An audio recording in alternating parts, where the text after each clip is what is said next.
of the People's Republic of China will speak. Estoy muy contento de estar aquí.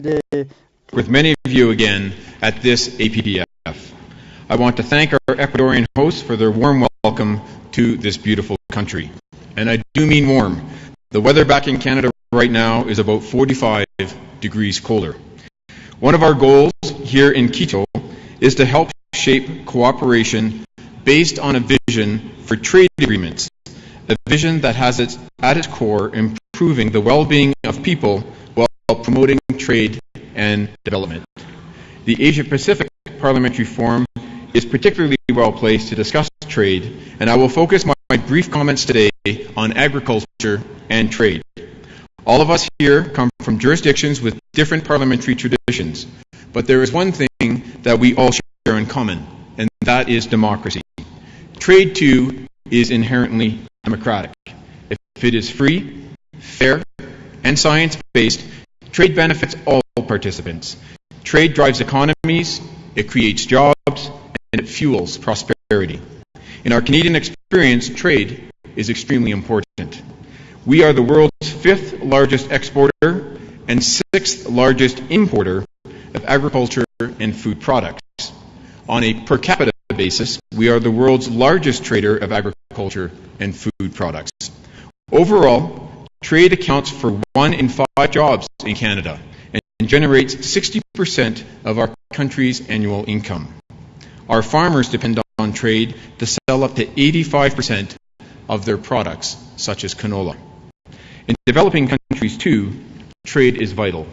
It reduces commodity price volatility, it increases access to food, and can help farmers earn better incomes.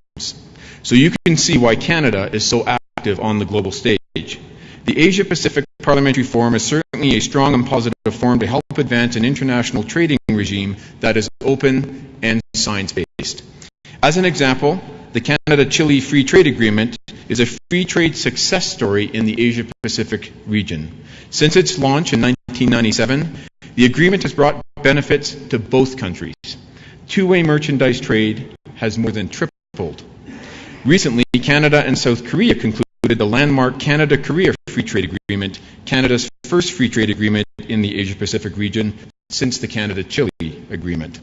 Building on successful examples like this, we should enhance our mutual cooperation and dialogue.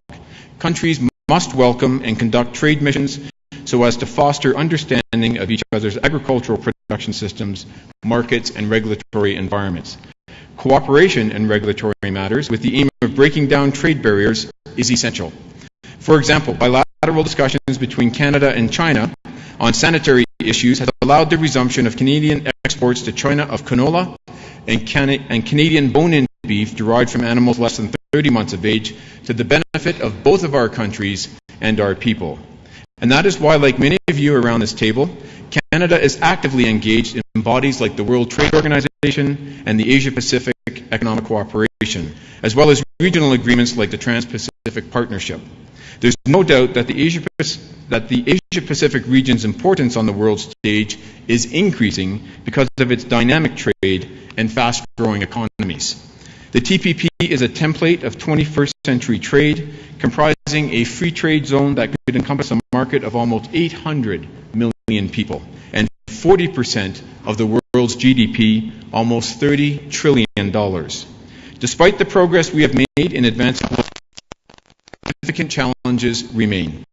The Food and Agriculture Organization predicts that the growing global population will require an increase in production of 60% over the next 3.5 decades without a significant increase in our arable land base.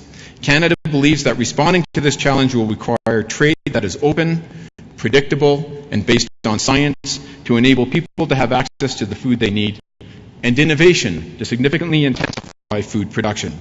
Trade and innovation go hand in hand, and to grow our trade, we need to grow our productivity. Research is also important, and we share our research with different jurisdictions around the world, some in this room, to help them grow their food production capacity. Looking ahead, agricultural trade will be more important than ever for each of our countries. Taking steps to make trade easier, more predictable, and more science-based will be essential to improving food security and growing our economies. Canada will continue to work through the Asia-Pacific Parliamentary Forum to strengthen our ties and capture new opportunities for growth and prosperity.